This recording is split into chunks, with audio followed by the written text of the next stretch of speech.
sports nuts are back.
You are now listening to The Sports Nuts.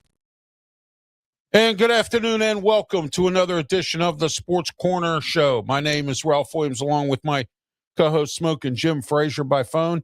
And if you look right here, we have our first guest on today with us, Keith Engel from the TGI Sports Network. And we're simulcasted on his platform as well. And the Sports Nuts Network along with YouTube, Facebook, Twitch, Twitter, X, and the Kick Network also. And we are simulcasted on 95.5 KFCE in Terrell, Texas, and also on the Hawaiian Sports Network and seven other radio platforms as well. You can catch the Sports Nuts and also my shows as well on there also. And we are also across the country, South Africa, Australia, and several other countries as well. Don't forget to tune in on our platforms out there as well. All right, today we're going to talk about the New York Giants, the New York Jets, and the New England Patriots with Keith at 4:30. We have Ryan Neal from Amped Up Sports. He's coming on to talk with us about the New Orleans Saints. So as we continue our draft coverage, 2-hour specials all the way until the end of the draft. And once the draft is over, we'll go back to our normal schedule, the Wrestle Talk Show, and the Sports Corner Show, 4 and 5 o'clock as well. And I have some other announcements to make, but we'll do that later on today. And then from 5 to 6, Smoki and Jim and I are going to dissect defensive tackles, free agency, and defensive tackles in the NFL draft, talk Steeler news, and some other things going on as well. All right, let's see what we have here. Mello says, hello, Mello. Appreciate you tuning in today. And also Honey as well says, okay, thank you. And there we are. All right. Smoki and Jim, welcome to the program. How are you today? Hey, thanks, Ralph. I'm ready for this one. All right. Real quick here, I'm going to do my rant like I always do, and Smoki and Jim will do his wisdom. My rant today is real simple. The Panthers did it again. Now they hired a new coach, a new women's basketball coach, kept Jeff Capel, and I had to watch a very terrible game, the TCU getting blown out by Duke, which I was rooting for Jamie Dixon. I always have. Jamie Dixon's a good basketball coach. He just never is able to make it to the Final Four. I was saddened that my Miami of Ohio didn't move forward either. So my two teams are done, and I'm really not involved in it that much. Now I'm rooting with Claudia Rosano. I'm rooting for Arkansas now to see how far along they go. And, we'll see what happens with this NCAA basketball tournament. But Pitt basketball has fallen big time. And to keep Jeff Capel on for one more season is really a bad decision made by Alan Green, the athletic director. And he just hired a new a women's basketball coach from Charleston College or Charleston University. And I really hope that this coach does better than the ones that we've had in the past, including Susie McConnell-Ciro, who was an Olympic coach and coached in the WNBA. Just couldn't do it at Pitt. I don't know what happened. But I will tell you that I hope that this program can get back in order in the basketball program at the University of Pittsburgh. Smoking Jim's wisdom. Go ahead. Hey, good job, bro. Thank you. A lot of people are bashing this quarterback class in the 2026 draft, but I tell you what, man, there's some interesting prospects if you're not afraid to coach. One kid down there in North Dakota State by the name of Cole Payton is intriguing. Now, he only started 1 year, so that throws up some red flags, but he's 6'3", 230 pounds. He's a left-hander, runs a 4.5 40, which is one of the fastest times ever recorded by a quarterback at the combine. And he's played quarterback his whole life, so he understands the game. I think the guy got real potential with some coaching to develop into a pretty good NFL quarterback. All right. Thank you. As always, great Smoking Jim's wisdom as well. And we're going to go on our Facebook page here and see who's all tuning in here in a second here as soon as I get it punched up here. There we go. All right, let's get started with our guest, Keith Engel. Keith, welcome to the program, TGI Sports Network. And he does several programs and is on several programs as well. I have seen Keith on a whole bunch of programs all across the country as well as myself. But Keith, welcome, and thank you for being on the program today. Happy to be with you guys as always. Talk a little football real quick. I'm one of those guys bashing the quarterback class, Smoking Jim. But you got the right idea. If you want to find a quarterback, don't waste a high pick on him. Find somebody later on with some potential, like the Cole Payton that you mentioned. There's a few of those sleepers that you can get later in the draft. Oh yeah, absolutely. You can always get some kind of sleeper. Look at San Francisco. When they Brock Purdy and some other guys that have gone in the upper rounds. Yeah, so, I'm just not a fan of risking years of development of my program by wasting it on a quarterback with a top pick. Later on, there's guys to be found, as Smoking Jim so well put it. Yeah. Hey, look at Richardson in Indianapolis. I mean, there's an example right there. Here's a guy that was, drafted in the first round and it just hasn't panned out. Now Indy scrambles every year to find a quarterback, and but they got Daniel Jones now, so they don't have to scramble anymore. He stays healthy. Yes. And my theory always works. Change of atmosphere can do a man good. So, Daniel Jones there, it's done him pretty good. If, again, like you say, he stays healthy and stays out of the tub. Because you know what I always say, you can't help the club if you're in the tub. No. So, but I've said that many times, and, of course, I'll say it again. All right, Keith, let's get started here. You cover the New York Giants, the Jets, but mostly the Patriots as well. Give us a little summary here as to what we can expect from the New York Giants with John Harbaugh at the helm this year. Listen, the Giants already hit a home run this offseason by hiring John Harbaugh, in my mind. It's a total reset for this organization. I know that Shine stays on, but I will tell you that in my mind, and I don't think there's much doubt about it, Harbaugh is a guy calling the shots. He's got the last say on draft picks and free agency and whatnot. And I like what they've done already in the off season by getting a tackle and some offensive line help to keep Jackson Dart from hitting the head like every 3 plays. That'd be a good idea. I think the Giants will probably go defense.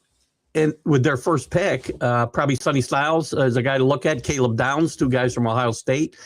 Love. What the hell's Love's name? I'm forgetting his name all of a sudden. Jordan Love. Jordan Love. I'm thinking of the Notre Dame running back, Jeremiah Love. Jeremiah Love. He's not going to fall to 5, I don't think, because I don't think he gets past the Titans. But if he does, I think the Giants have to jump all over that running back. I think they've had a good offseason so far. This is a team, unlike the Jets, we'll talk about in a second. The Giants think that they're ready to move forward, I think, now and move up in that NFC East pecking order if they can get some protection and some more weapons for Jackson Dart. And I think that's where they'll head. One big loss for them in the offseason, I think, is Wan'Dale Robinson, losing him to the Titans. I would have liked to see him end up in Foxborough, actually, but But I think they could go Cardell Tate at wide receiver with their first pick as well.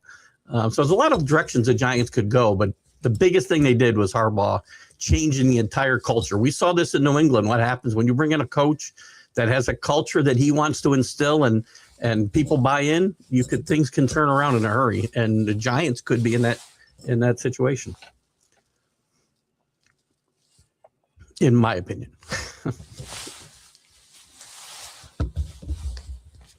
Am I here alone?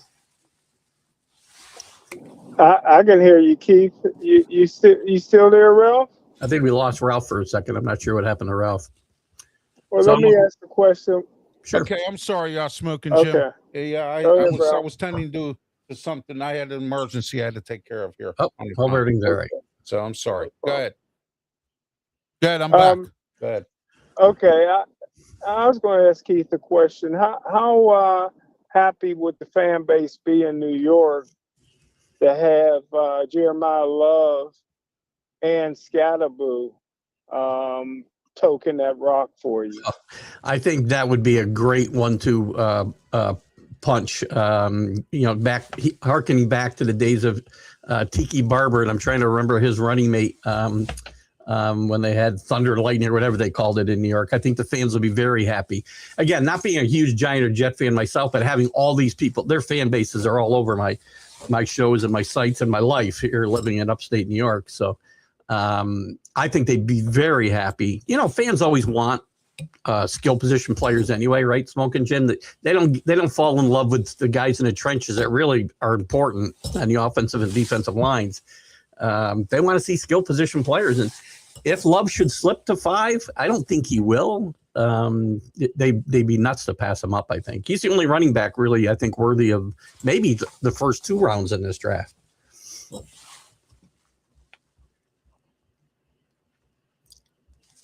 Okay, I'm back, guys. I'm sorry. I was trying to, again, attend to something here that I was trying to deal with here. Sorry. All right. Thank you for that, Keith. Also, I wanted to ask you a question in regards to what are we looking at this year with John Harbaugh? I know he has a new coaching staff. He brought in some people. What can we expect from that?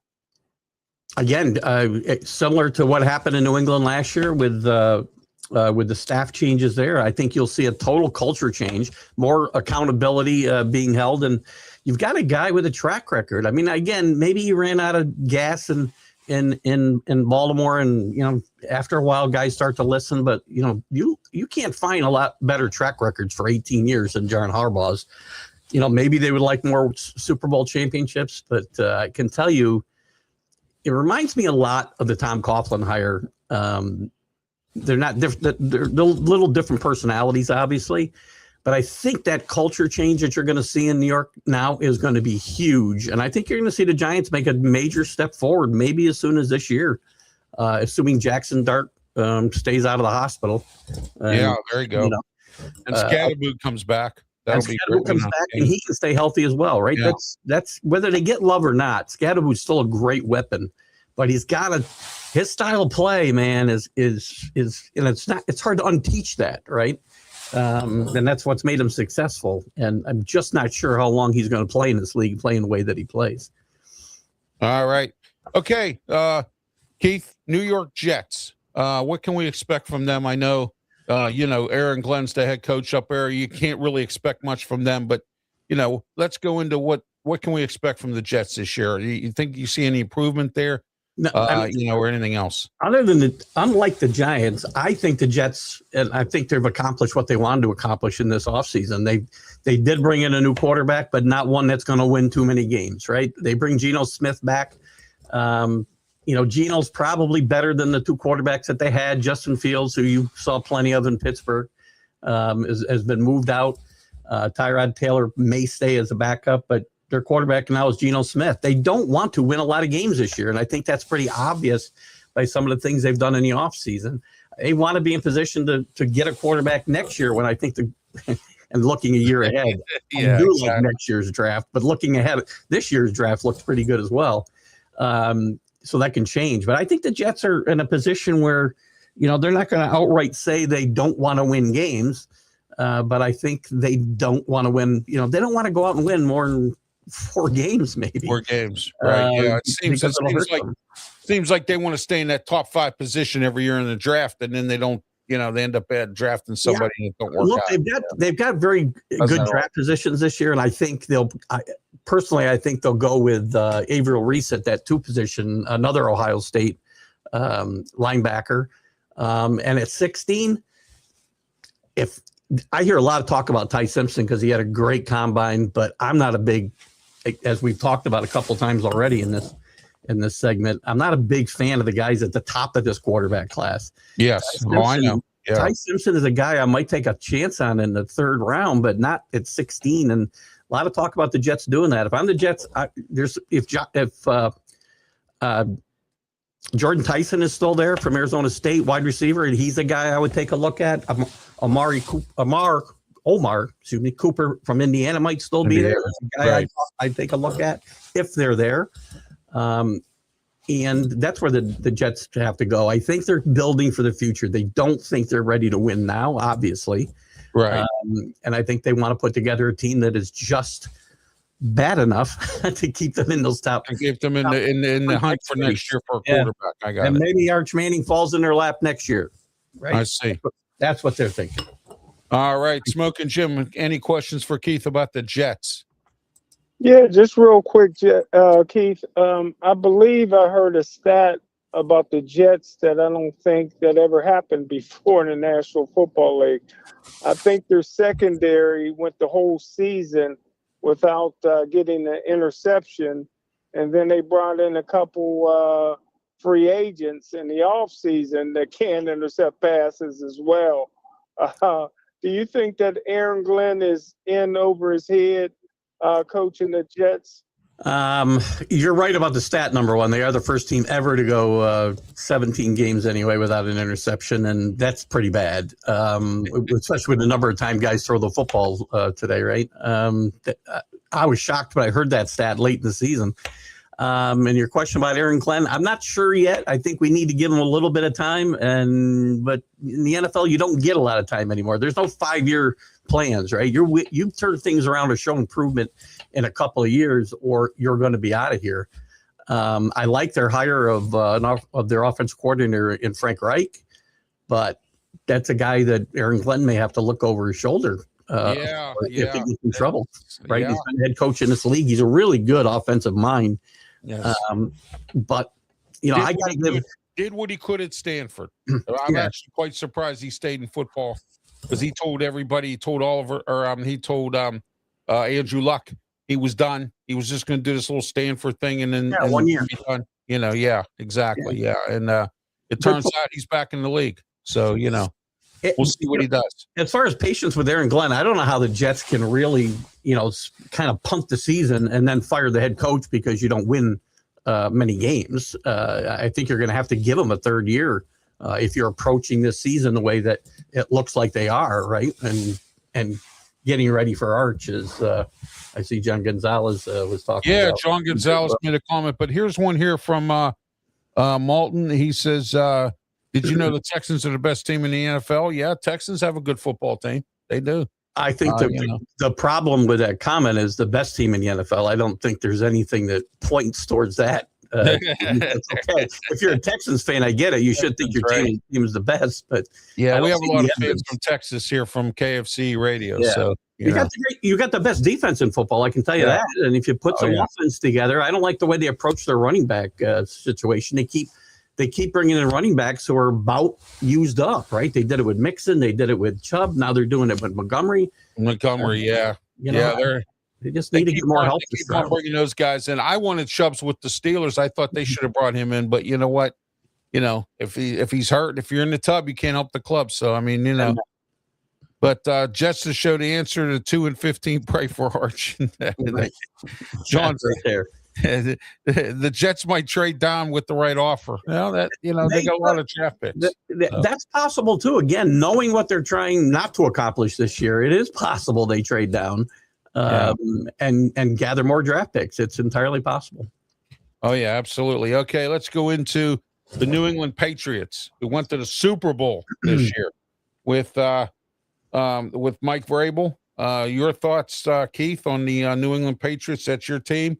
What's exactly are the Patriots looking at? I know that they're going to be drafted deep because of the going to the Super Bowl and all.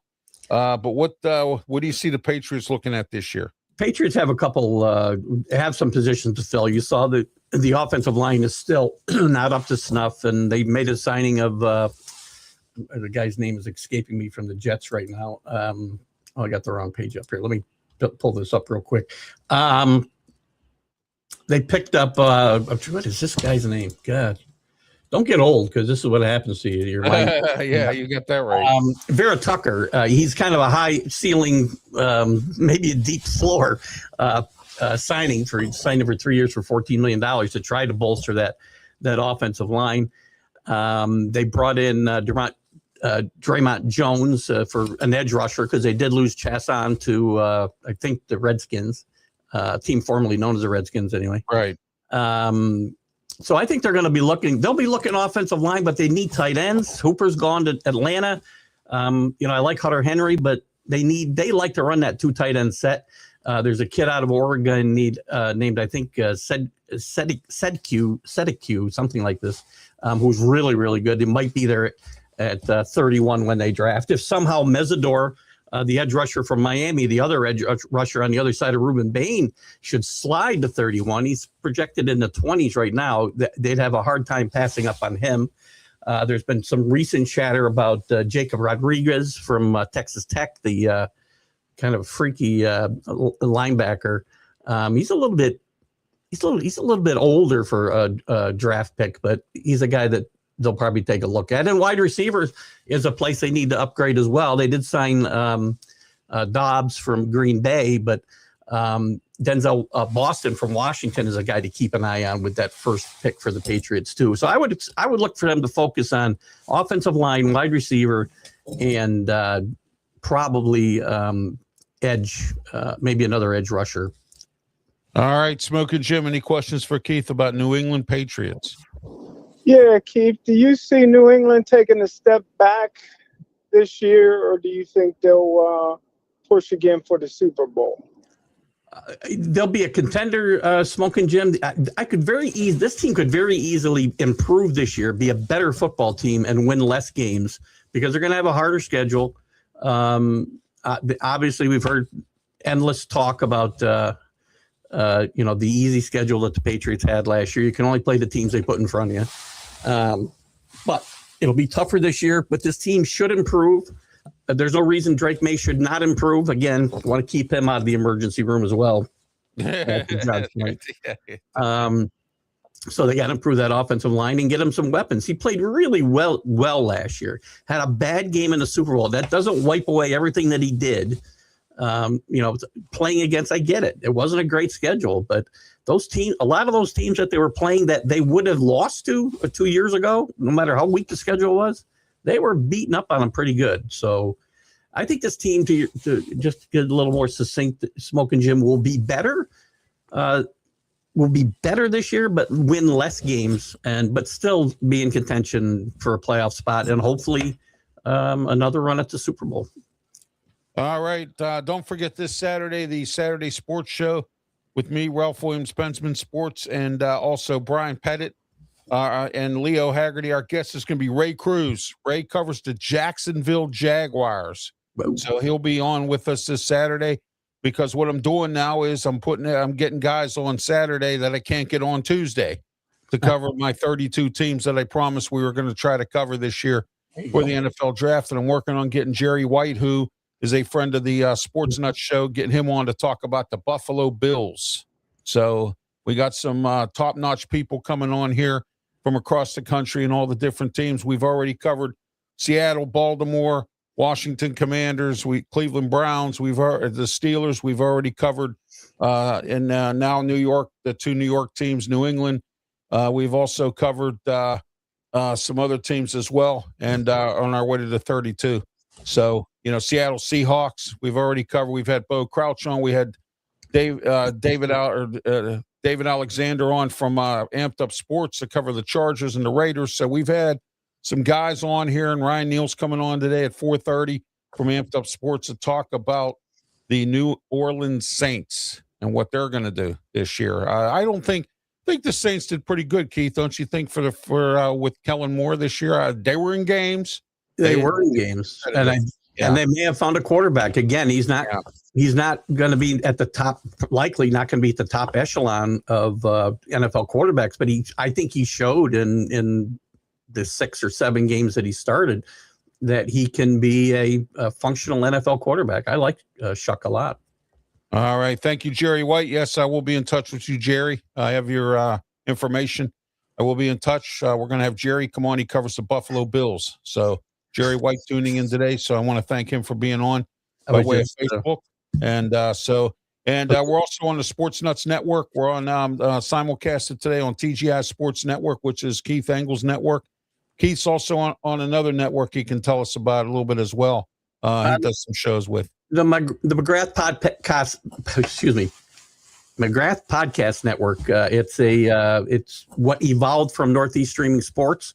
Mac McGrath founded Northeast Streaming Sports 6 or 7 years ago. I've been a part of working with Mac and the people on that network for the last 7 years, and some new people came along, and unfortunately we lost Mac last fall. He passed away, and Brian and some other guys have done Brian's done a great job. Brian Art has done a great job of rebranding the network in Mac's name and looking for new shows, and we'll get him in touch with you as well. So I appreciate that. Thank you. Always looking to expand. So and we have a lot of great shows there now. We can always use some more for sure. Oh yeah, absolutely. Okay. One special announcement here I have today, and I want to talk with everybody about that announcement. Here it is. Starting Saturday, April 4th, Delmarva region, 93.5 The Beach. The Ralph Williams Show, 7 a.m. to 8 a.m. A 50,000-watt station. The 50,000-watt station up in Pittsburgh didn't want me. Well, guess what? The Beach took me. There you go. Every Saturday morning, 7 a.m. to 8 a.m. You can also tune in on 93.5thebeach.com and their website. Also go to Google, punch up 93.5 The Beach, scroll down to Radio Stations USA, and you'll see it there. You punch the arrow. Every Saturday morning starting April 4th, the Ralph Williams Show. We got a lot to talk about in the Delmarva region down here. We're in Studio 10 here in Berlin, Maryland. And our guest who we're getting ready to for him to go. And then we got Ryan Neal coming up shortly here to talk about the New Orleans Saints. Real quick, Keith, any closing thoughts here? But I want to ask you, what's your thoughts on the baseball season this year? What are we looking at? Well, the Yankees are running it back, so I don't know whether that's a good thing or a bad thing. We'll find out. The Mets in the National League, too, so the New York teams look pretty good, I guess. Huh? Look at it. If they stay healthy, the Yankees will be okay. The Mets might need a little bit of help. Fielder, they need to step up. So the New York teams, they can go either way. I mean, they could win divisions or they could miss the playoffs. Health is going to be a huge factor for the Yankees. I'm a big Yankee fan. What's always burned the Dodgers over the years? They signed all these big, expensive players, and then they all got hurt when it came time to playoffs, and then couldn't get to the World Series. But they made it the last couple of times. So they've done all right the last 2 years, and I think they're going to be in the perfect position to three-peat because the team they've gotten better. The outfield was kind of weak. Kyle Tucker obviously makes that outfield a lot better. I think a lot of the Dodgers situation will depend on how quickly the aging process is catching up with Mookie Betts and Freddie Freeman. If they stay on top of their game, I think they'll be fine. Any final questions, Smoke and Jim, before I let Keith go? No, sir. All right. Thank you, Keith, for being part of the show today. Keith Engel, TGI Sports Network. Tune into all his programming. Like and subscribe to his networks as well. Help us all get where we need to be in our goals, and subscribing on our YouTube pages, and follow us all here as well. All right, Keith, thank you again. And thank you for being part of the show. We'll have you come back on at another date and have you come on, talk sports with us. We're getting into baseball season. I'll have you come back on. We'll do a baseball show as soon as we get done with the draft here a little bit. Happy to do that. Happy to do that. Always good to be with you guys. Bye-bye. Oh, yeah. Thanks, Keith. Have a great one. Keith Engel, TGI Sports Network. Thank you for being part of the show as always. And next we have Ryan Neal coming up here. Ryan, welcome to the program. Amped Up Sports. covers New Orleans Saints and the LSU. Can you hear me? Yeah, I can hear you, Ryan. Go ahead. I can hear you. Ralph, if you hear me, I can't hear you, man. Well, I don't know. I can hear you. I don't know. Smoking Jim, can you hear Ryan? It's like right when that guy left, all the audio loud and clear. Yeah. We both can hear you. We both can hear you. Yeah, I'm going to join real quick right back, see if it's on. Yeah, that's fine. No problem. All right, so Ryan's going to reboot. Smoking Jim, your thoughts on what Keith had to say, and what do you think about the three teams he was covering today? I'll tell you what, man, he covers the big markets, man. Boston, New York, some heavy hitters there. He's very influential with the media there in New England. It's a great time to be. I wouldn't doubt if the New England Patriots take a step back this year. They had a cupcake schedule last year. Vrabel did a great job, but they proved in the Super Bowl that they have some holes that they need to fill, and I don't think you can fill them all. And playing the first place schedule, man, that's going to be very tough. It's going to be tough on the Pittsburgh Steelers too. They have to play a first place schedule as well. Well, yeah, you know what you always say, Smoking Jim, they got exposed in the Super Bowl. All right, Ryan Neal's here. Ryan, let's see if you can hear us now. Can you hear us? I hear you. Yes, sir. All right, great. Ryan Neal, who represents Amped Up Sports. He covers the New Orleans Saints and the LSU Tigers. We're going to talk a little bit about both here in a few moments. Smoking Jim, say hello to Ryan. Hey, Ryan, you only ken Lorenzo Neal, one of the great fullbacks down there in New Orleans. Not the first time I got that. Yeah, I got you. All right, Ryan, let's get started here. The inevitable. What's going on with the Saints this year? What are they looking at in the draft? Where are they going in free agency this year? I know are they still in cap hell? That's what I want to know. So, yes, they're still. So, this is the last year of cap hell. Next year will be the first time that they have actually a salary cap to work with. A lot of that. Well, I don't understand how you can be negative $80 million like last year and still be a team. Like at that point, I don't understand that at all. And every offseason they get to neutral. They get to neutral or a little bit ahead. And I don't know, just restructuring and everything. And one reason for that was Michael Thomas's contract was still screwing us. Alvin Kamara. And then Cameron Jordan is another one on there, but we're holding on to Cameron Jordan for a little longer, it seems. With the draft, 8th pick in the draft, and kind of the feeling that I have based on where Mickey Loomis was at.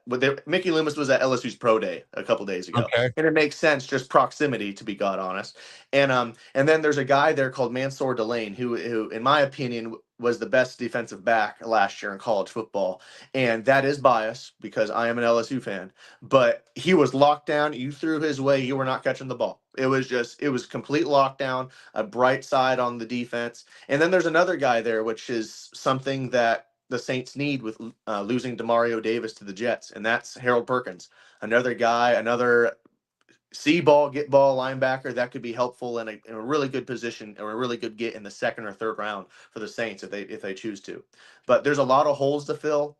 At the end of this past year, optimism was up because Tyler Shuck was looking good. Olave was being consistent. The defense was making plays with on a team that everyone thought the defense was going to be bad. It was the bright spot. So I think the season is looking up based on what they pick. Another guy, if they don't go after Mansour Delane, is Caleb Downs, which I think would be awesome for the Saints. All right, Smoking Jim, any questions for Ryan about the Saints? Yeah, I was just going to ask Ryan. He kind of answered some of it, but your rookie quarterback last year opened some eyes. Yeah. Is that your quarterback of the future now? Is that the feeling?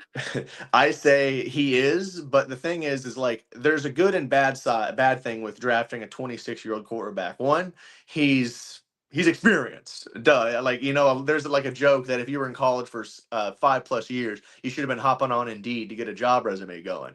And it's like he was in there for a while, but he comes to the league. A lot of people doubted him. And I was one guy too. I doubted him at the end of when we drafted him. I'm like, what the hell are we doing? Shadur Sanders was right there.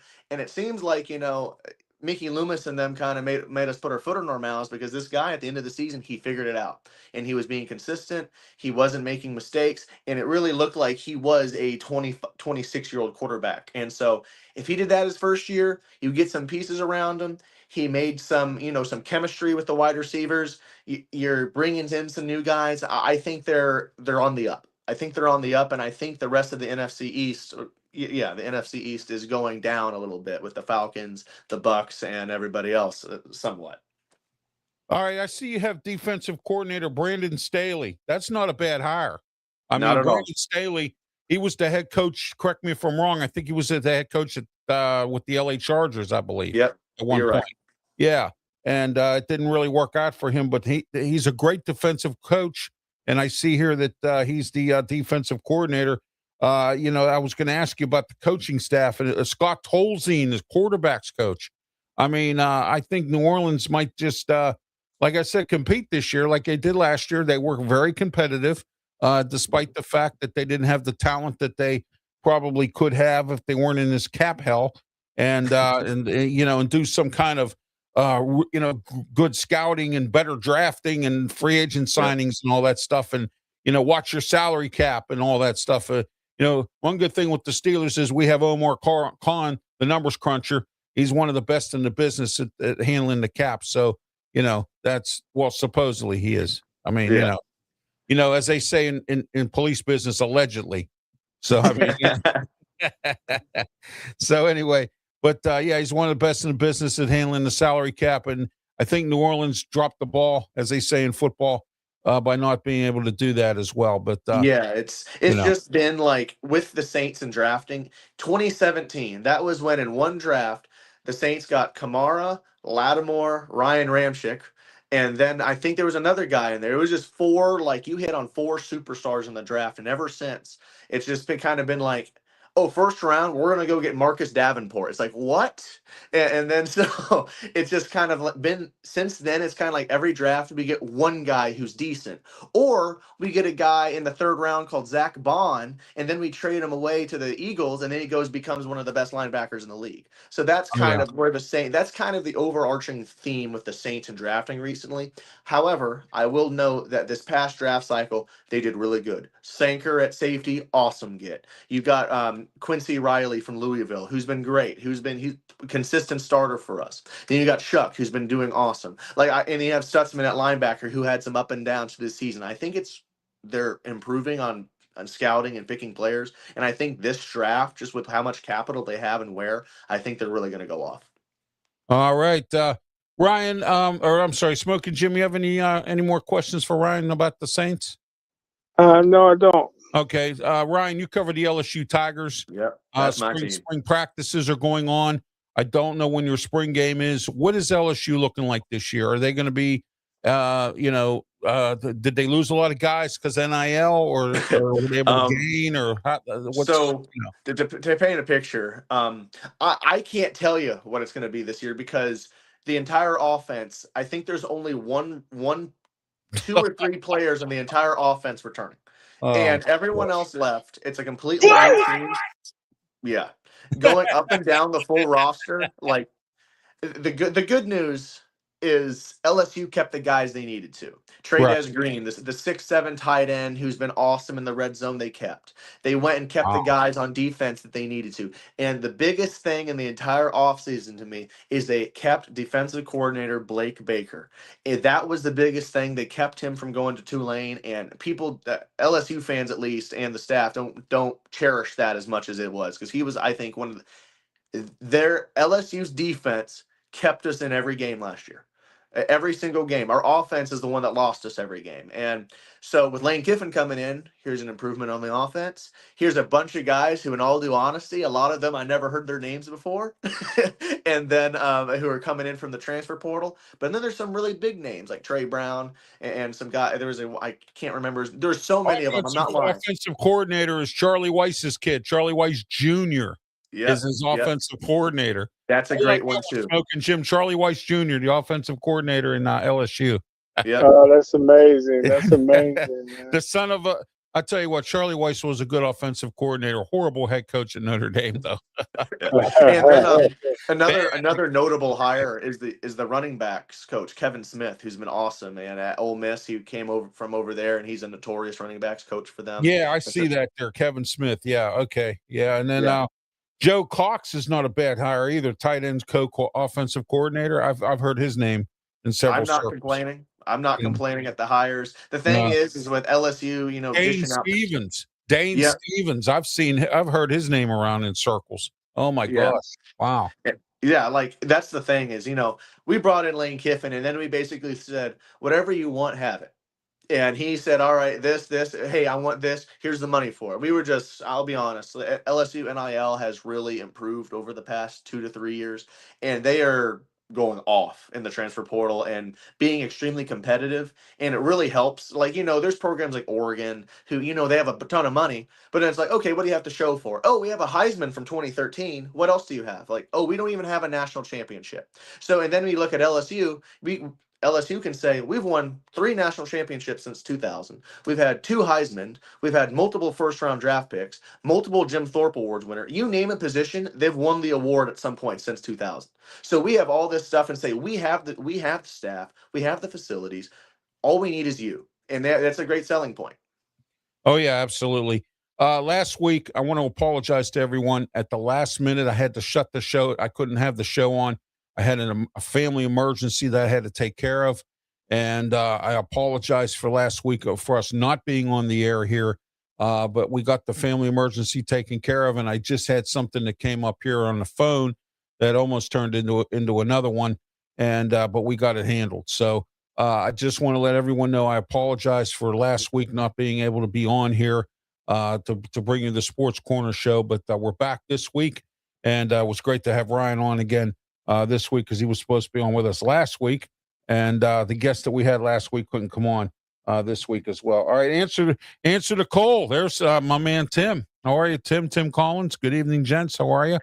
Answer to Cole had me on a few weeks back on his show.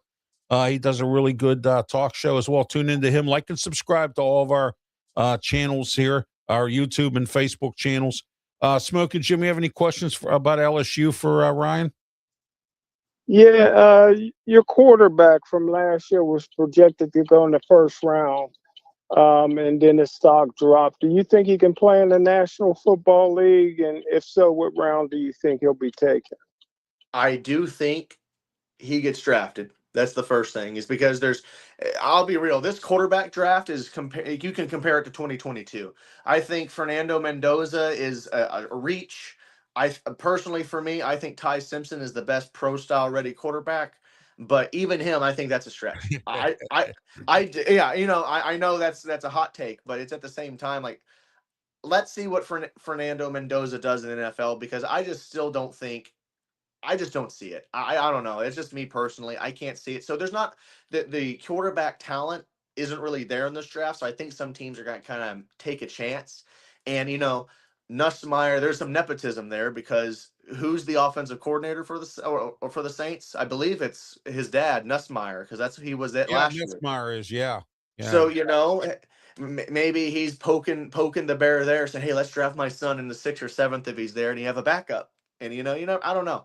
But the entire Nussmeier story, it kind of is a mismanaged, and to give him a slight excuse, a mismanaged injury, that he had an ab strain at the end of spring training, and it was too close to the Clemson game.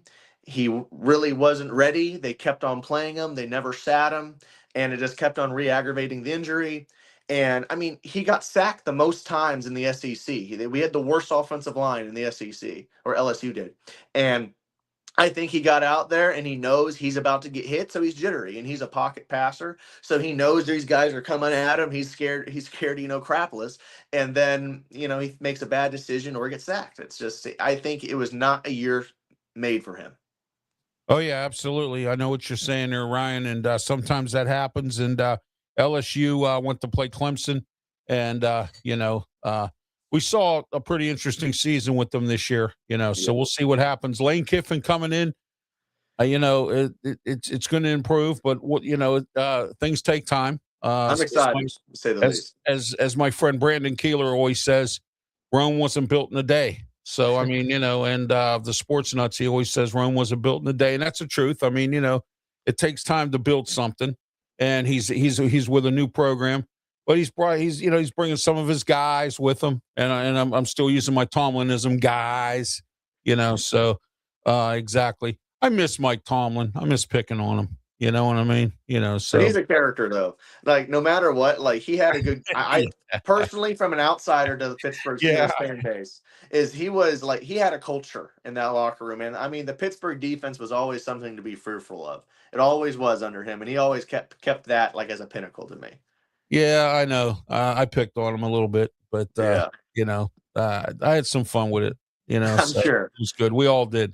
We all had some fun with it. So and we're still having fun with it. But we're gonna see what Mike McCarthy does this year. We'll look at that. Smoke and Jim and I are going to go over defensive linemen in the draft. I'm doing different positions both on the Sports Corner radio show on Saturdays in Pittsburgh and also on on here. We're going to be talking about different positions in the draft. And last week we weren't here last week, but on the radio show we talked about offensive linemen. And this week we're going to start diving into the defense here a little bit. Defensive linemen in the draft and stuff. Ryan, what do you see in this draft this year? You see any surprises? You see somebody that might pull something off, some trade or something, some other teams before we let you go? I'll be real with trades. I have no idea. It's kind of seems they made out of thin air, and it's just kind of a random moment you don't hear about until it happens. With trades, I have no idea. If I'm See, I couldn't even tell you who's the first 4 teams in the draft. To be God honest, I know the Saints very well, but I know it's the Raiders first, and probably I can probably assume the Jets and the Cleveland Browns are in the top 5. But right, I got you. Right. Yeah. Oh, exactly. All right, Ryan. Thank you for being part of the program today. Appreciate it. Any last minute questions for Ryan here, Smoking Jim? No, sir. All right. Ryan, thank you again, and say hello to all my friends in Amped Up Sports there. And you can also catch this segment or this show here. We always upload onto Amped Up Sports. All sports programming involved in RW Media Productions will be uploaded onto the Amped Up Sports Facebook page, and soon to be on their website and whatnot. I hear there's some things coming from Amped Up Sports there, Ryan, and RW Media Productions also be a part of that as well. So just to let everyone know, we're expanding. We're with the Sports Nuts. We're getting into some other entities and some expansion here. So, things are moving for RW Media Productions. Smoking Jim always says, what is it, Smoking Jim, about this year? It's your year, brother. That's right. There it is. The year of the Ralph Williams and the RW Media. There we go, Productions. And the year that we all start succeeding in social media and stuff like that. Have yourself a great one, Ryan. Thank you again. And thank you for having me. All right. Ryan Neal from the Amped Up Sports guys. Smoking Jim, your thoughts on what Ryan had to say?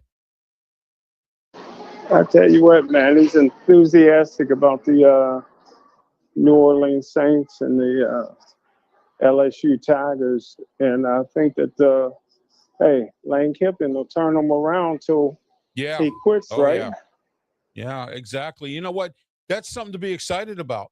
I mean, if Pitt had a coach like Lane Kiffin, which they can't afford, if they had a coach like Lane Kiffin, we would be excited about that. I was excited when they brought in Dave Wannstedt. I was real excited. You know what I mean? So finally somebody who knows their way around the game and recruiting and all that stuff. And it was sad what happened there, but I'm not going to go into that today. I don't have time. So, all right, Smoking Jim, let's get into some Steeler news. They just signed this running back Homer. I just want to know if he's a homer, and I've been making jokes about that all week. Since he was signed, is he a homer or not? That kind of thing. But anyway, Smoking Jim, they feel the need. They need a kick returner and a punt returner. I've been harping on that for a long time. What do you think about this homer guy? Practice squad guy at best. Oh, really? Okay. Well, my hopes have been dwindled for kickoff return. So there you go. But anyway.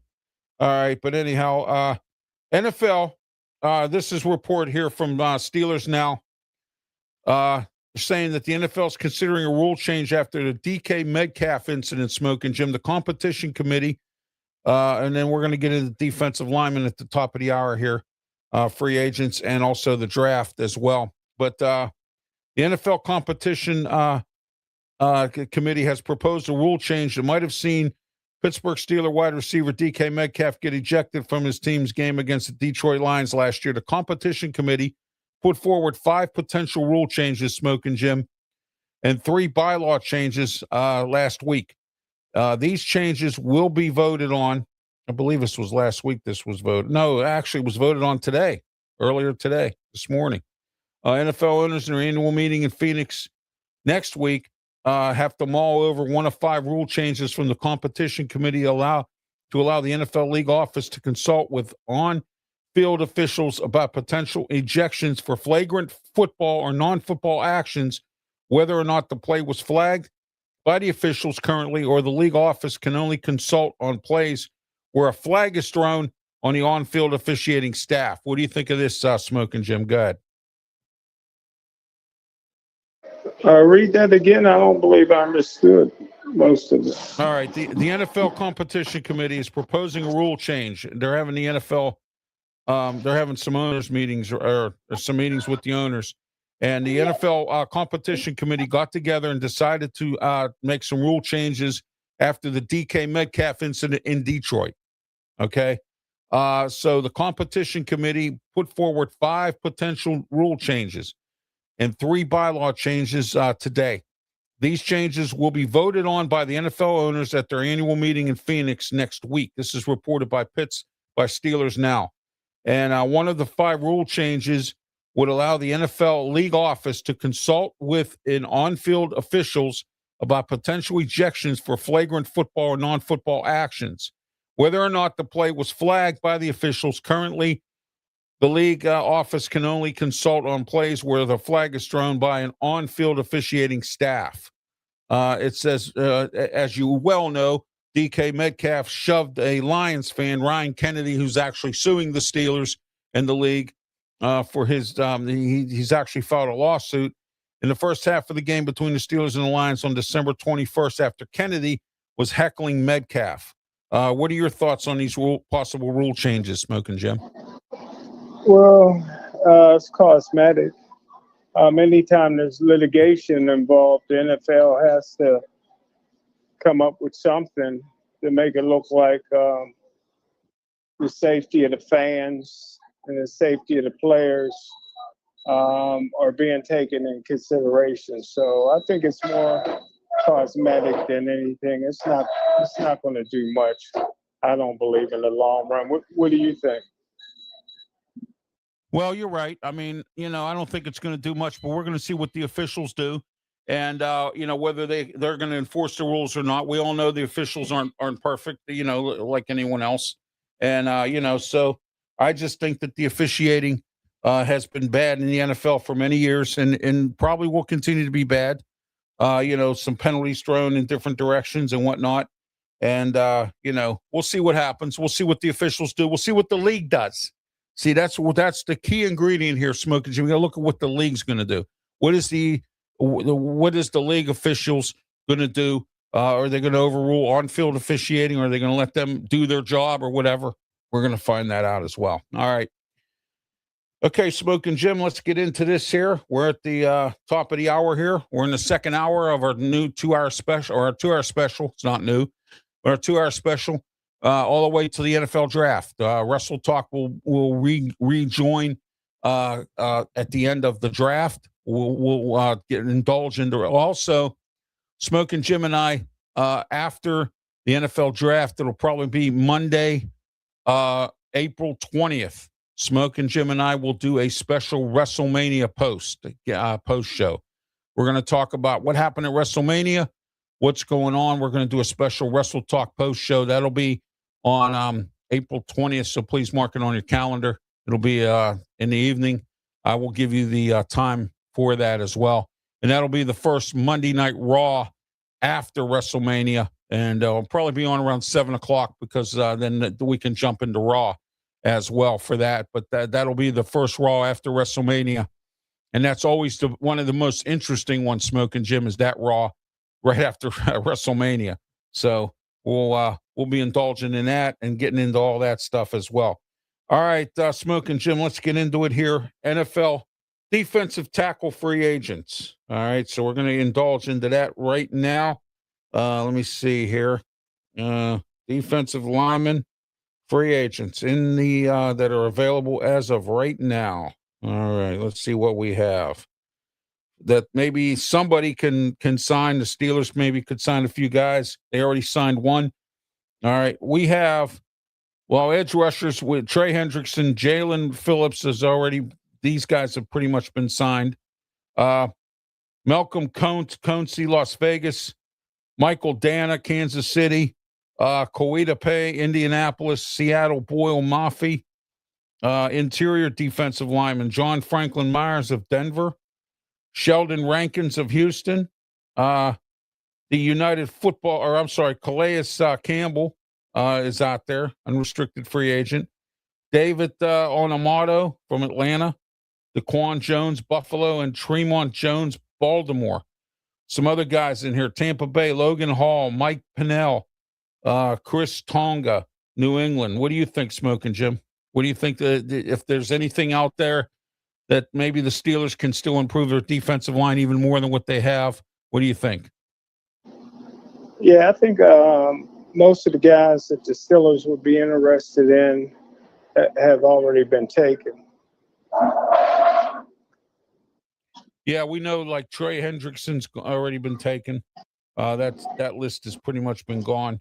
So let me see what else we got here. Might be a few names I missed here. We're going to find that out right now. All right, let's see here. Okay, Franklin Myers has a 3-year contract. He just signed a 3-year, $63 million contract with, I'm trying to see who he signed with here. I'm having some issues here. My eyes sometimes give me problems. Jonathan Allen just signed a 2-year deal with the Bengals. Tim Settle, 3-year deal here. He just signed. And then let's see here. Who else? 2-year deal, Javon Hargrove with the Green Bay Packers. What's your thoughts on that signing there, Smoke and Jim? We should still be a Pittsburgh Steelers Steeler. That was a shame. He's a guy that I watched at South Carolina State. Tremendous athlete. I knew he would be good. Steelers was in a bind because they fell in love with Stephon Tuitt at the time, who didn't love football, who didn't want it, who was built like Tarzan and played like Jane. So the Pittsburgh Steelers gave up on this guy too early, and he's been incredible everywhere he's gone. Yeah, John Franklin Myers is with the Tennessee Titans. And then we got Logan Hall with the Texans, 2 years. He signed $13 million. And then Sebastian Joseph signed with the Steelers, 2 years, $11 million. Roy Lopez signed with Arizona, 2 years, $10 million. Neville Gallimore with the Bears, 2 years. Jordan Elliott, 2 years with the $8 million with the Titans. Looks like the Titans with Robert Saleh there, Smoke and Jim, are starting to shore up some defense there. And then they also got Brian DeBoe as their offensive coordinator. I'm going to try to get somebody on from Tennessee to talk with us about that coming on the Sports Corner show here. Deshaun Hand with 1 year, Deshaun Hand, 1 year with the Falcons, 1 year, $3 million. Ortito Onganía, 1 year. Just a bunch of guys here that have signed some deals. There's two guys that are still out there smoking, Jim, Sam Kamara and Sam Roberts. What do you think these guys? You think these guys will go anywhere? The one's with the Giants and the other one's with the Browns. Yeah, they'll go somewhere. Their career is not over, but it won't be in Pittsburgh. It won't be in Pittsburgh. Yeah. I don't see the Steelers signing any of these guys. But we're going to look into the draft here a little bit and see what they have. I read a mock draft today from Reddit, which is a social media platform site that said that the Steelers were taking a defensive tackle out of Penn State. Very difficult name to pronounce. They were going to take him out of Penn State. So that's where they have the Steelers going with that guy. So, but we're going to indulge into the defensive linemen here in the NFL draft this year. So let's get into that. All right, in the 2026 draft. Now this is CBS Sports. They have ranked number 13, Peter Woods, defensive lineman, Clemson Jr. Your thoughts on Peter Woods? Go ahead.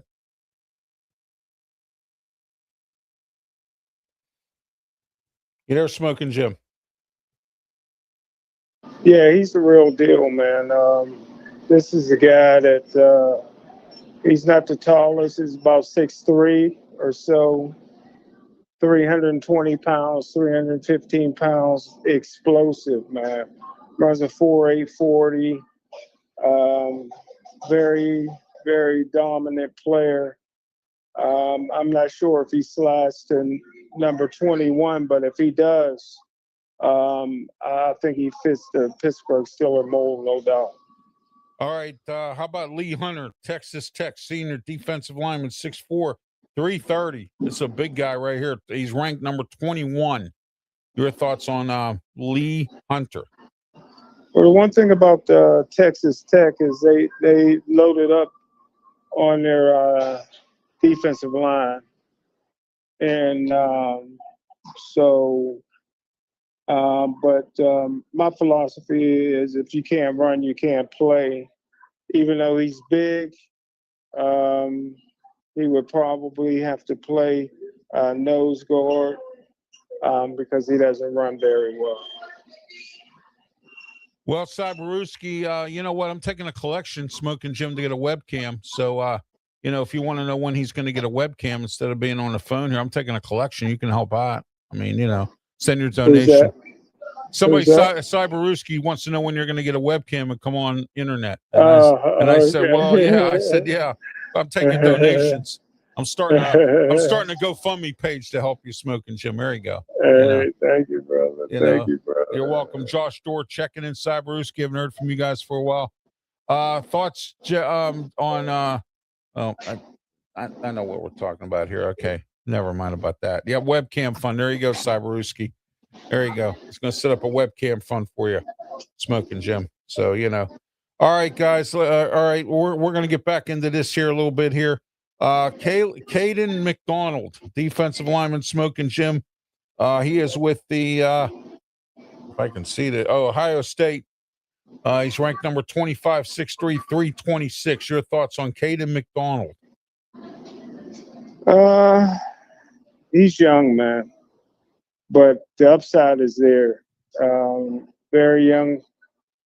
Upside is there, man. Played big time football. Got all the tools, man. Again, got to be a little bit patient. You got to be able to coach him. But still, he's a guy that's a tweener. He's only 6'2". You're going to play him at nose guard. Maybe you like your defensive ends to be 6'4", 6'5". So you may have to move him inside. And definitely a talent. Definitely a talent. But again, he's a tweener. He probably would be better in a 4-3 defensive tackle role rather than the 3-4 nose guard role. And I think the Steelers want to continue to play the 3-4. All right. Josh, my eye is not too bad. It's better than it was. I can see out of it. I have my issues because I still have a cataract issue here. The answer to your question. Okay, so there you go. All right, let's get back into this. Hakeem Mesidor, Miami, Smoking Jim. This guy here is rated number 26, 6'3", 265. He's kind of light, but they have him at defensive line. Go ahead, Smoking Jim.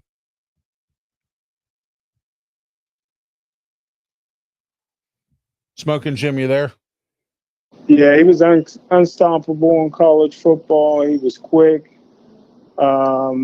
He was impactful, but he does not fit the 3-4 scheme. Too light in the butt to play defensive end, and he's not a nose guard. No, so, he's not. He's too small. Yeah, the Pittsburgh Steelers would have to pass on that one. Yep. All right, here we go. Chris, we're going to start getting into some beef here. Khalid Banks, Florida, senior, defensive lineman, 330, 6'5", ranked number 45. There's some beef right there. What do you think of that one? That's some beef. That's some beef, That's man. It, man. And, there you go. He's a big boy, about 6'6". I tell you what, man. Third round. I know he won't last to the third round, but if he's there in the third round, I probably maybe second round you'll take him. But there's a couple things you can't teach, man. You can't teach size, and you can't teach production. He was productive in college. Played at a big school like Clemson. They were disappointed his last year there, but I would not. I would shy away from him in the first round. All right, Kristen Miller, University of Georgia, junior, ranked number 39, defensive lineman, 310, 6'4". Most of the time, some of the defense from Georgia is usually pretty good, but this guy's ranked number 39. What are your thoughts on this guy? Well, you got to rank him somewhere, man. Yeah, exactly. If you can get a bulldog, man, that's always a pretty good thing, man. So played in the SEC, but like you said, definitely not a first or second rounder. No. Third or fourth, when you got 12 draft picks, you can pretty much take two players at each position. Yeah, so you can. You're right. Because you got double the picks. So. That's if they keep those picks. I mean, we don't know if they're going to keep them yet. I'm hearing stories they might do some trading and some wheeling and dealing, and who knows? We'll find out. Yeah, I would keep them all if I was them. Yeah. Yeah, I like thought. competition. There's enough. I don't think there's 33 NFL quality players on that team right now. So you definitely could feel if you draft right and properly, all 12 of those guys can make the team or make the practice squad. So, well, I think Joey Porter Jr. is going to have a stellar season this year. He's going to have 10 interceptions and yeah. Yeah, I don't know why nobody is able to see in the National Football League that kid is a free safety. And he got long arms. Joey's 6'3", but he got the long arms of a guy 6'6". He can run. He was a high school wide receiver, so he can catch. He doesn't like to hit and mix it up. The cornerback, his ball production is just what it is, man. You're going to pay a guy $30-40 million a year for one interception a year. Turnovers help you win football games, man. I think he would get a lot of turnovers at free safety. He's a smart kid, smart player. But I think that cornerback is not the position, his best position. All right, let's look at let's see here. Who do we got next? R. Mason Thomas, Oklahoma State. Smoking Jim, this guy, forget it. 6'2", 249. I think we're going to pass on this guy. Speed's probably what gets him ranked number 41. Unless you move him to an edge rusher. Yeah. An edge rusher. So that may take a year for him to learn that. But you don't want to take somebody a project high. Oh, I know. In the draft. So. Oh, yeah. You don't want to do that. I said Khalid Banks was with Florida. He's with Florida State, not Florida. I said Khalid Banks. I'm sorry. I apologize for that one. All right. Let's see. Chris McClellan, rated number 72, defensive lineman, 6'4", 323 from Missouri or Missouri, however you want to pronounce it. Chris McClellan. Not a bad size guy here. This would be a nice late rounder for the Steelers or whomever. You know what I mean? I don't see him going anything other than a late round on this one. Yeah, late round. Yeah. Late round. All right, let's go. But he runs good. I'm kind of surprised he's sliding down the board a little bit because he was productive. Like a lot of those guys from Missouri, they're productive, but they fly under the radar. 6'3", 320, runs pretty good, and but again, he's somewhat of a tweener. Does he fit the mold at defensive end or nose guard? And the 3-4. So. I'm sorry, Smoking Jim. Khalid Banks is with Florida. I read that wrong. I'm sorry. So he's a senior there. All right, I apologize for that. I thought it said state and it says senior. So my cataracts are bothering me today. So, all right, here we go. Yeah, Caleb Banks definitely played at Florida. Yeah. Oh yeah. But it's easy to get the two mixed up. They're rivalries, right? Yeah, I know exactly. Yeah, they are. So. All right, next we're going to go into Rashawn Benny, Michigan. Now, Pensman squares up and down on this guy, 6'4", 305, ranked number 80, Rashawn Benny. Well, Pensman he's a Michigan fan. He's a big Michigan fan, and it covers Michigan. So, If Pensman is giving him the approval, I got to agree with him. Again, these are a lot of tweeners for the 3-4 defense that fit better in the 4-3 defensive tackle, 6'3", 300 pounds. Yeah. Pretty quick for his size. Hard worker. But again, if the Pittsburgh Steelers remain in the 3-4 scheme, he would be a tweener at best. He's best fitted in the 4-3 defensive tackle. Okay, here we are. Dominique Orange, Iowa State senior, defensive lineman, ranked number 87, 6'4", 325. Another late rounder, I think here. Big guy. I think he'd be another YA Black or somebody big guy that could come in and back up and play and get rid of some of these bums like Loudermilk and a few of these other guys. You know what I mean? So. What do you think, Smoking Jim? Well, I'm an Iowa State guy. Most everybody that comes out of that school seems to do better than expected at the next level. Brock Purdy being one that everybody knows. So if you can get him in the later rounds, the work ethic from that school. Don't forget that the new Penn State head coached there for a number of years. He did. So, and he did a good job with them too. He did. Great. He did a great job, and so I would definitely talk to Mac, the Penn State coach, about him, and then in the later rounds, man, with those extra draft picks, I may pull the trigger on a guy like that. Well, you know what, Smoking Jim, what I would like to see the Steelers do is load up on both lines. They have an opportunity to do that in the draft. Load up on both lines. Why not? I mean, that's your most important thing is your lines of scrimmage. And if you can't win the lines of scrimmage, you might as well forget it. And, the Steelers need to load up on it. And I see some guys here they could load up on. You know what I mean? But we'll see what happens here. Here we go. This is Claudio's favorite here, with the Italian name here, Dante Corleone, Cincinnati senior, defensive lineman, 6'1", 335. Claudio Rosana's favorite player here, I think.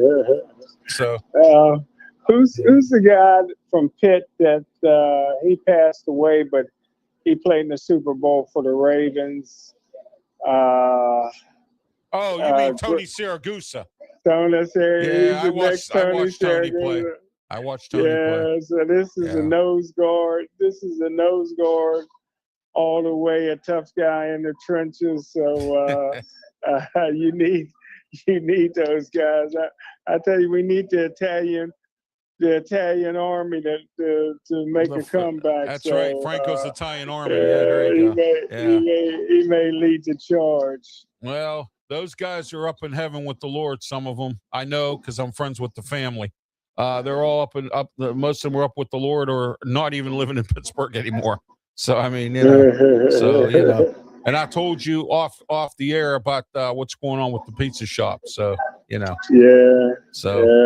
But anyway, Dante Corleone, Cincinnati. If I'm the Steelers, I'd look at him. Nick Barrett, South Carolina, senior defensive lineman, 322, 6'3". This ain't a bad size guy either, ranked number 94. What do you think about this guy? Well, I tell you what, man, them guys down south like to eat, brother. So they like to eat, man. Yep. And hey, again, like you said, and that's why I like doing scouting reports and stuff with you, because you can see what the guys that get paid big dollars can see. Oh my gosh! There's no such thing as a bad draft in any position. There's always always hidden gems. There's always guys that fit your program. Yep. You might have to dig a little bit. Yeah, fit your system. Yeah. You might have to get off the golf course and do some work. But they're out there, man. Oh yeah. You haven't even mentioned my number one ranked defensive tackle, defensive end, and nobody's talking about him. So, but I'll give you something that I usually sell. I'll give it to you for free. Caleb Proctor from Southeast Louisiana, man, 6'3", 285, runs at 4.740.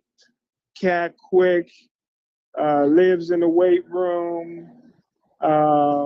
He is just a dominant player that has flown under the radar because he played at a smaller school. This is a guy that can give you sack production right away at defensive end while he's learning the NFL game, and he's only going to get better and better. So remember that name, Caleb Proctor. Oh, Proctor. Okay, yeah. Yeah, from Southeast Louisiana. Nobody's mentioning him. He's at the top of my board. Okay, here's what I have here. I have the NFL Draft Buzz, which they have a top 12. And that's mixture. Well, they actually do more than 12, but we can get into the top 12 here. Let me see if I think Proctor might even be on one of these lists here. But I don't see him in the top 12, of course. But you know what? Maybe we'll hold on a minute. All right. First of all, defensive end edge rusher. The Buzz they have this Rashawn Bain Jr. from Miami, 263, 6'2". What do you think here, Smoking Jim? This guy's rated number one in the NFL Draft Buzz. Yeah, we talked about him. He don't fit the Steelers scheme. Yeah. Okay. Let's go into Kedry Falk from looks like he's from. Hold on a minute. Let me see where he's from. Notre Dame, I think. Hold on. I'm trying to see this. No, he's from Washington, I think. Washington State or something. Last name Falk, defensive end edge rusher, 6'6", 278, 474, number 2 rated. What do you think of him? I tell you what, man. Can't coach size, man. They got the size and the production. Well, you know what? Here's a guy here from Clemson, and my friend Brian Pettit, who covers Clemson for the Outlaw Sports Network. He said that this guy is not bad. He's rated number 3, defensive lineman edge rusher, Peter Woods from Clemson, 6'2", 298. They have him as a defensive lineman edge rusher in the NFL. Where do you think he goes? Ooh, I think both those guys for Clemson go pretty high. Yeah, T.J. Parker, too. They got Parker at number 5. So yeah, I think they both go pretty high. Yeah. Yeah, we have, all right, let's look at, I think we already looked at Kristen Miller. Yeah, we already looked at him. Okay, we got R. Mason Thomas from Oklahoma. He's a 241, 6'2". He's rated at number 7, defensive end edge rusher. So we have that one. And then how about that Messiter? He's at number 9 on this list. Banks is at number 11. We are Zion Young. What can you tell me about Zion Young? He's rated number 12, 262, but he's 6'6", 262. What do you think of him? Well, from Missouri. Yeah. Missouri. Yeah, freak of nature, but most of the year he played at about 250, 255. So he would have to be an outside edge rusher, outside linebacker in the Steelers scheme. But I think that somebody can use a player like that,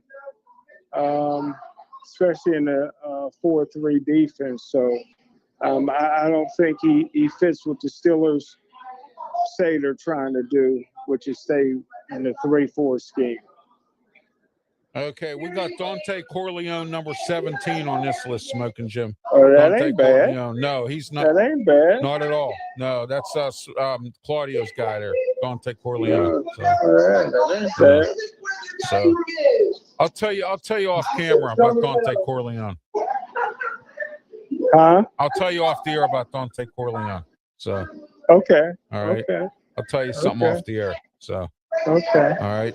Anyway, Derek Moore, Michigan, 6'4", 255, ranked number 15. He's another edge rusher, defensive end. What can you tell me about Derek Moore?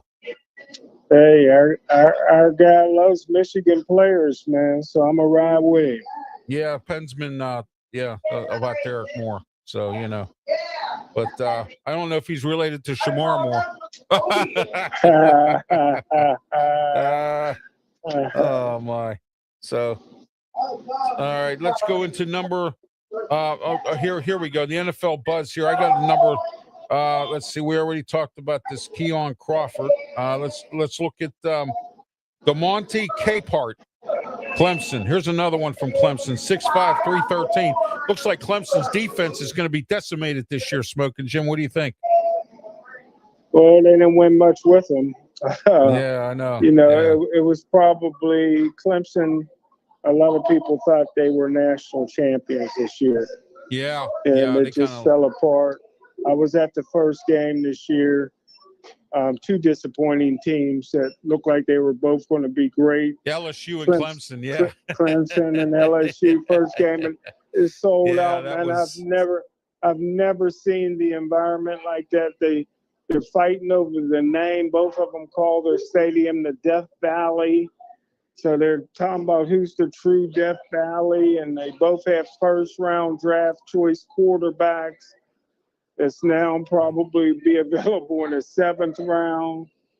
But you talk about two very talented teams in LSU and Clemson, and it both fell apart this year along with Penn State. So I've never seen anything like that in college football history.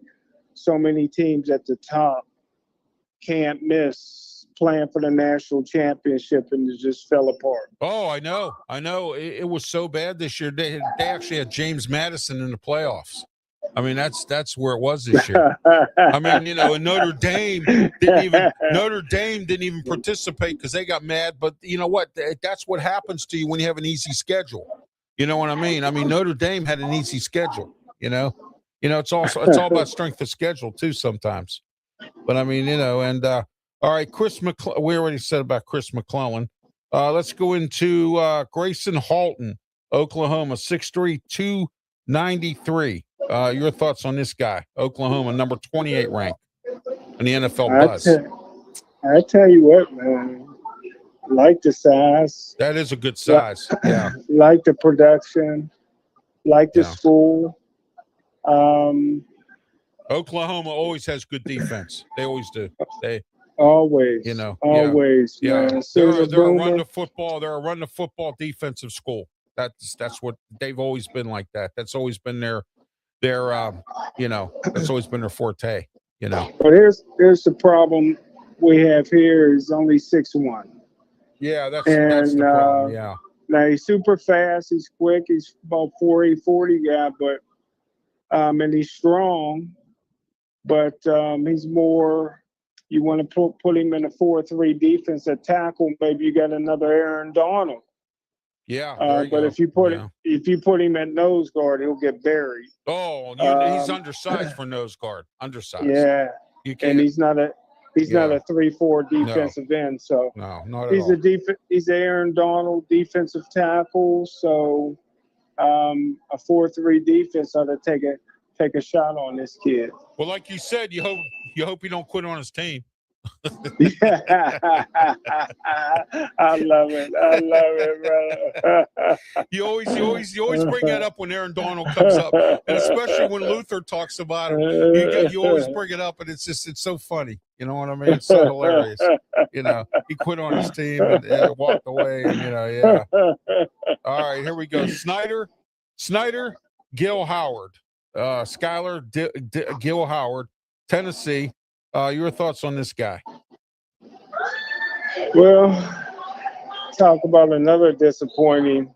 Yes, another disappointing football program. Team. Yeah, Josh Heupel. Yeah, he didn't do too good this year. Yeah, yeah. So they love their football in Tennessee. They didn't like it this year. The fans come out, win, lose, or draw. And what can you do, man? When they play at a program like Tennessee, man, you like to take a swing at the kid. So give him a shot. All right, you're watching the Sports Corner Show. If you just tuned in, welcome aboard. I want to thank everyone for being on here. Dizzle, hey Dizzle, checking in. Thank you, Dizzle. What's going on with you? How are you today? Dizzle's follows me around and follows us around on Steel City Sports World and several other shows as well. And I want to thank Cyberuski, Josh Dorr for making their returns to the comment section. Also, I want to thank Answer the Call, Tim Collins, who also commented today. And those of you tuning in today, John Gonzalez. And we're also simulcasted on TGI Sports Network. We had Keith Engel on earlier. And then we had Ryan Neal on from Amped Up Sports. Both guys broke it down for Keith broke down the New York Giants, the Jets, and the New England Patriots. And then Ryan broke down the New Orleans Saints. And we talked a little bit about LSU football. Always a pleasure to talk to him about LSU football when we have him on the show here as well. I always have to bring that in, even though we're talking about the draft and athletes and things like that in the draft and so on. So, but anyway, we're talking about defensive linemen, defensive ends, edge rushers here. The NFL Draft Buzz, one of the better publications around online that talks about all these different, breaks it all down for us. And we're breaking it down right here with the best, my co-host, Smoki and Jim Frazier, the best freelance scouter anywhere across the country. Smoki and Jim can break it down for you, tell you exactly what's going on. Smoki and Jim, tell us if there's any more small. Go ahead. Well, not to cut you off, but I think earlier in the show, you were saying the Pittsburgh Steelers might be projected to take defensive lineman from Penn State. That's probably going to be Zane Durant, who's a beast. Who's an absolute beast. Yeah, Reddit, the social media platform has the Steelers taking that guy.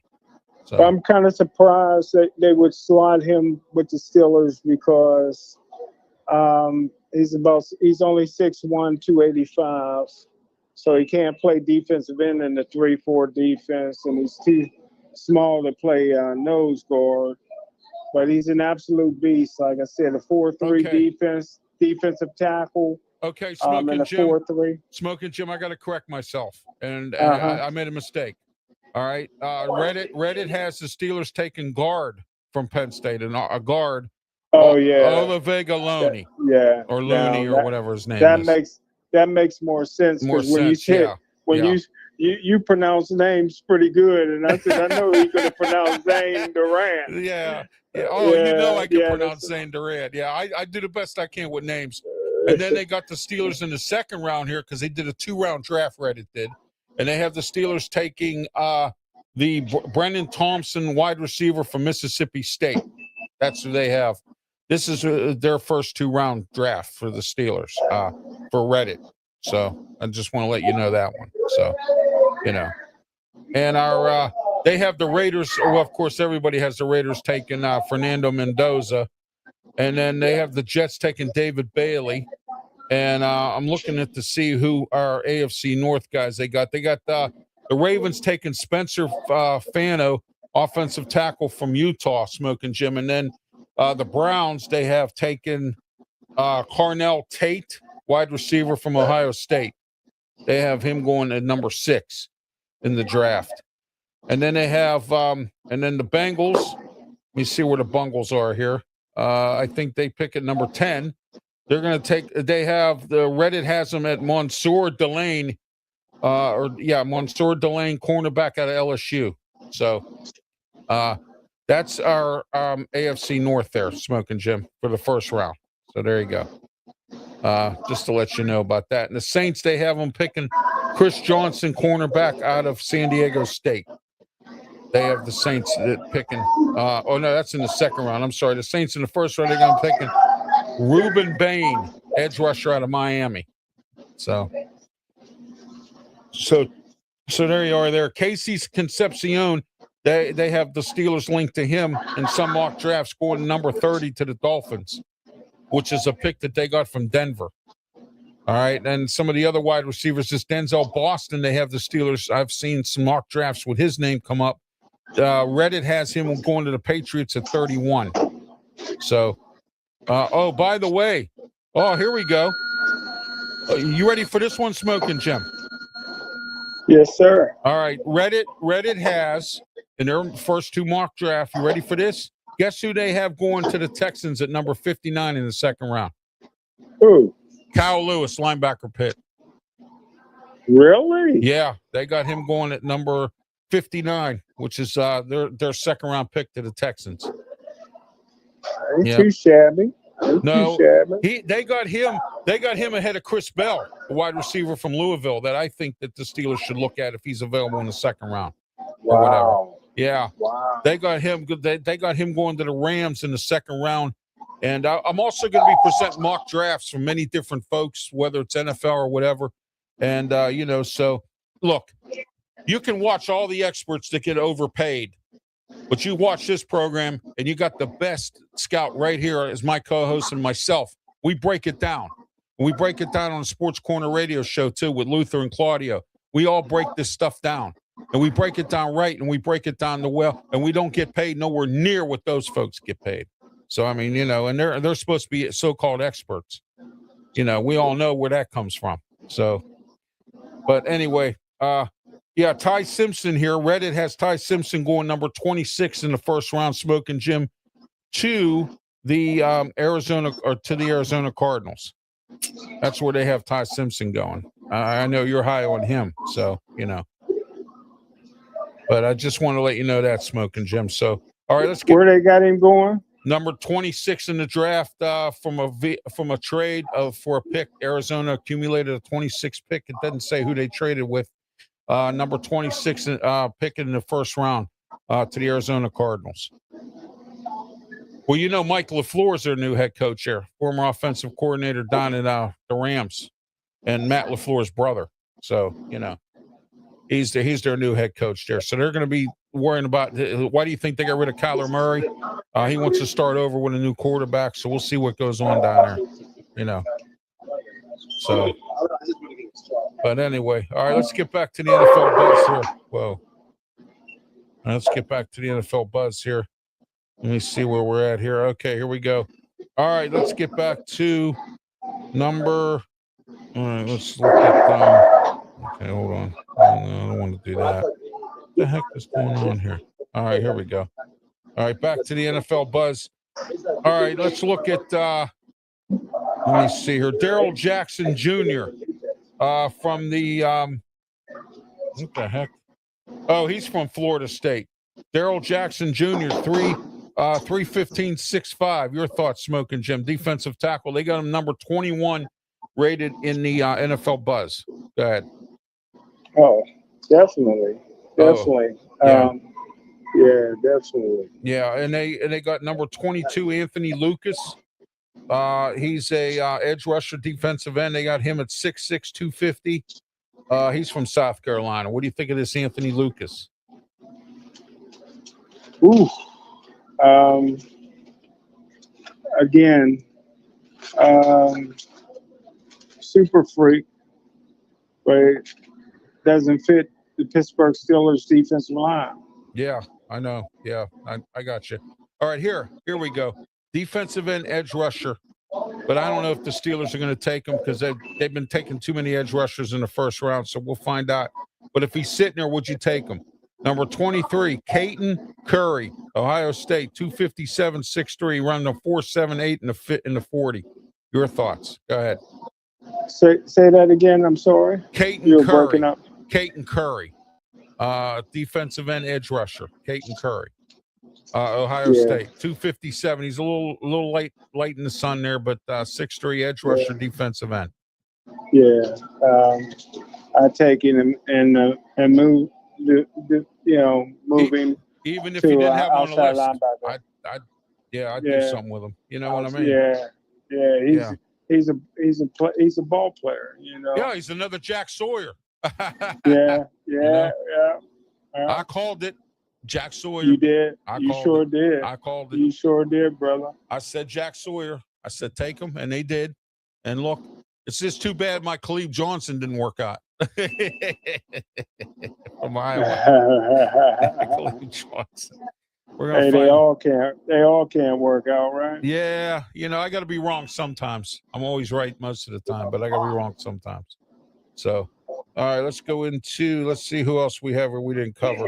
Here's your Proctor. They got Proctor rated at number 36 on the draft buzz, Smoking Jim. Keith Proctor, Caleb Proctor.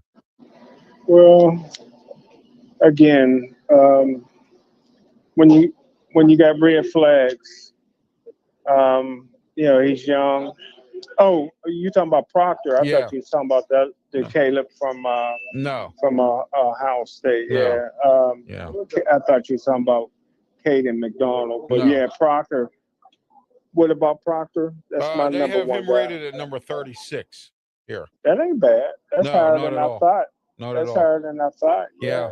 And then here, your Zane Durant. He's at number 38 for Penn State. Zane Durant. Okay. Somebody's gonna get it. If somebody puts him in the right position, they're gonna get a heck of a football player. Or if he gets the right coach with the right system. You know what I mean? Yeah. You can't shove a square peg into a round hole. Yeah. So, here's a guy I like. He's at number 41, defensive tackle, Aaron Graves from Iowa. You never can go wrong with the guy from Iowa at defensive tackle. True. Aaron Graves. So true. So that's my guy right there. I never ever, when it comes to that. So, all right, let's look into Vincent Anthony Jr. He's from Duke, defensive end edge rusher. You don't see too many from Duke. They're a good defensive team now with Manny Diaz as their head coach. They made it into the ACC championship game. So 6'6", 258. If he had Manny Diaz as his coach, he can't be too bad. He's rated at number 44. So there you go with him. So let's see here. Patrick Payton, LSU, defensive lineman, edge rusher. He's rated at number 45. They have him at 266.5, Smoking Jim. So there you are with him. Let's see where we're at next. Logan Fano, from Utah. We've seen him around in some of these drafts. He's at number 47, 257, 6'3", edge rusher, defensive end. What do you think of this Fano guy from Utah? He's tough, man. He's tough, but he don't fit the Steelers system. No, not at all. But here's you don't see too many guys from Rutgers, defensive end edge rusher, Eric O'Neill from Rutgers. Rutgers don't have too many athletes in the draft that much these days. Despite the fact they still have Greg Schiano, who will probably be there as long as Joe Paterno, was at Penn State or whatever. So, Well, but anyway. at least every week they got Reggie Jenkins. Yeah. You familiar with that? Yeah, he was a howl, man. He was he was a big time thing. All right, let's go into number 49 here on this list. Darvin Hobbs, Tennessee, 296.4. That's not bad size there. No, he would fit pretty good. Let's see, defensive end edge rusher here, George Coombs Jr. from the Florida Gators. They have him rated at number 50, 6'4", 245.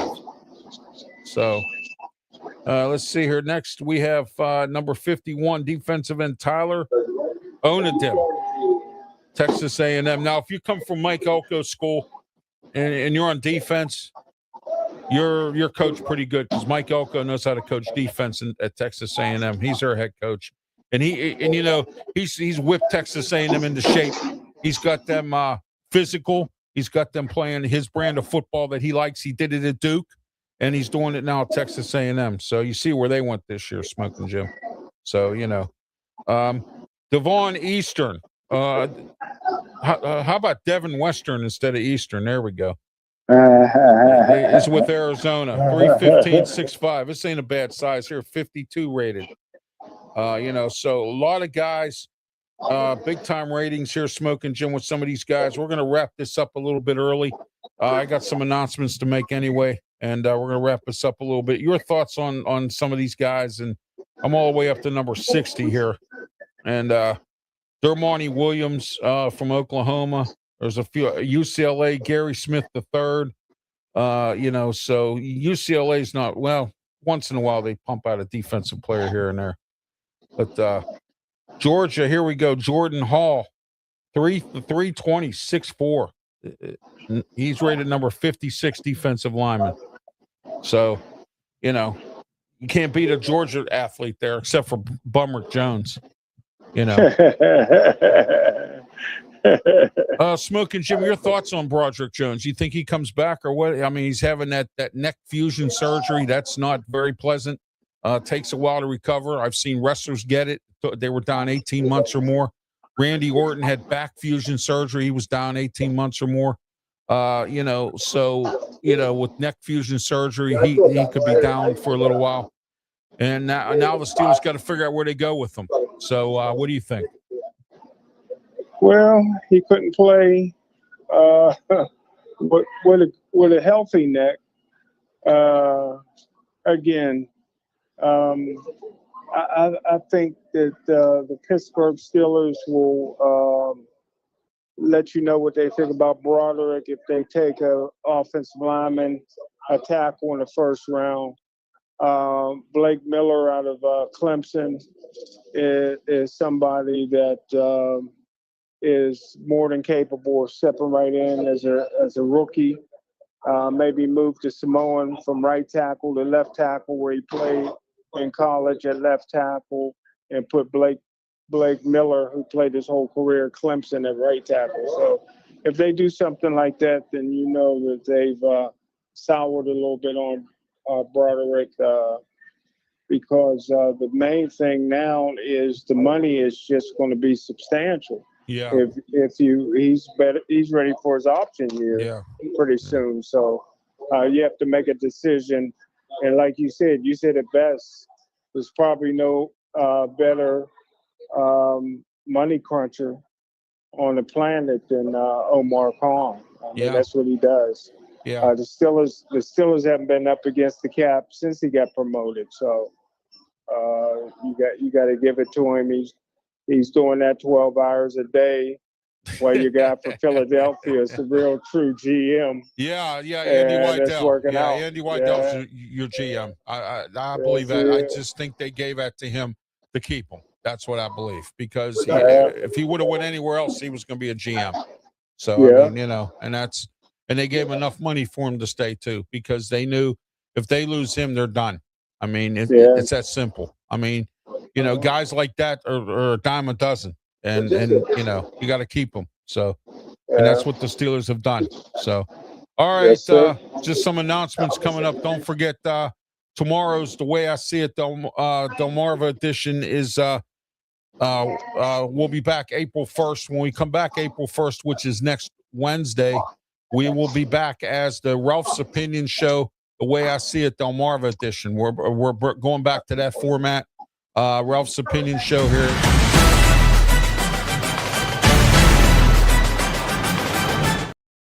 All right, Ralph's Opinion.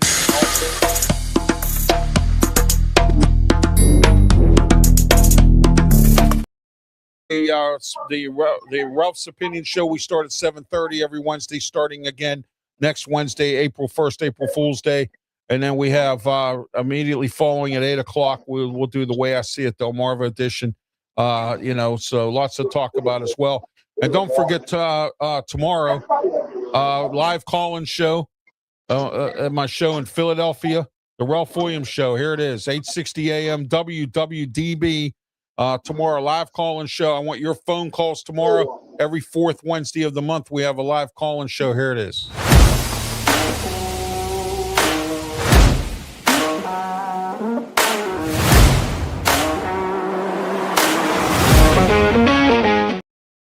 All right, that's tomorrow, 3 to 4 p.m. on 8:60 a.m. WWDB, the Ralph Williams Show. Don't forget to tune into that. Ralph Williams Show is expanding. If you heard my announcement earlier, if not, I'll tell you again, because I'm going to continue to tell you again, because I want you to know, Saturday mornings, starting Saturday, April 4th, 93.5 The Beach, Delmarva Rock Station. I will be on Saturday morning from 7 a.m. to 8 a.m. with the Ralph Williams Show. And we got a lot to talk about in the Delmarva region down here, and plenty to talk about. I mean, I'm talking, we have a lot, and we're 50,000 watts of power. Oh, at the 50,000 watt station up in Pittsburgh wouldn't give me an opportunity. Well, guess what? This one is. So here we are.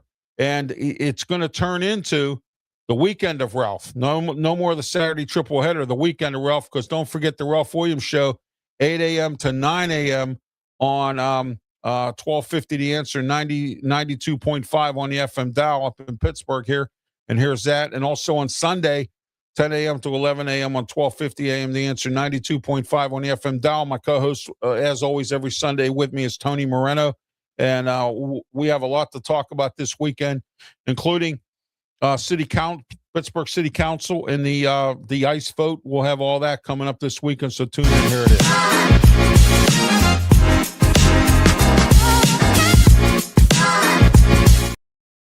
All right, then right after this show on Saturday at 10 a.m. is the Saturday Sports Show. Here we are.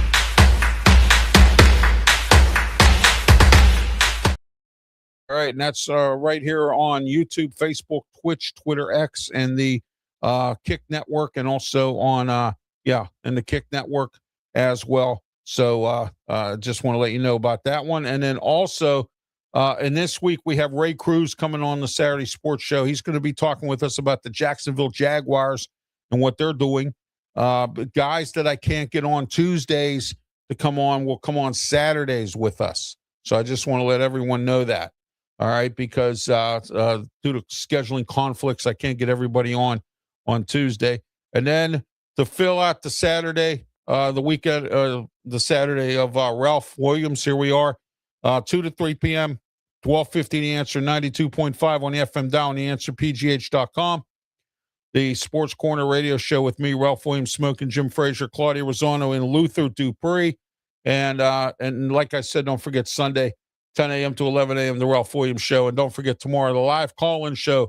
You can call in, talk to me tomorrow on Philadelphia's 8:60 a.m. WWDB. The city of brotherly love has given me some great brotherly love as we go here.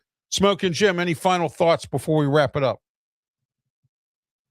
No, another great show, Ralph. The booking machine came through again. Yes, I did. And I want to thank our guests, Keith Engel and Ryan Neal, for being on with us today.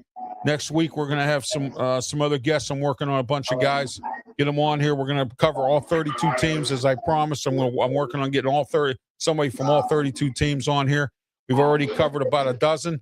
So, we still got 20 more to go, and we're going to get it all done. So I just want to let everyone know that as well. All right. For Smoki and Jim Frazier, I'm Ralph Williams. Have yourself a great one. And please, by all means, until next week, please be safe. Thank you.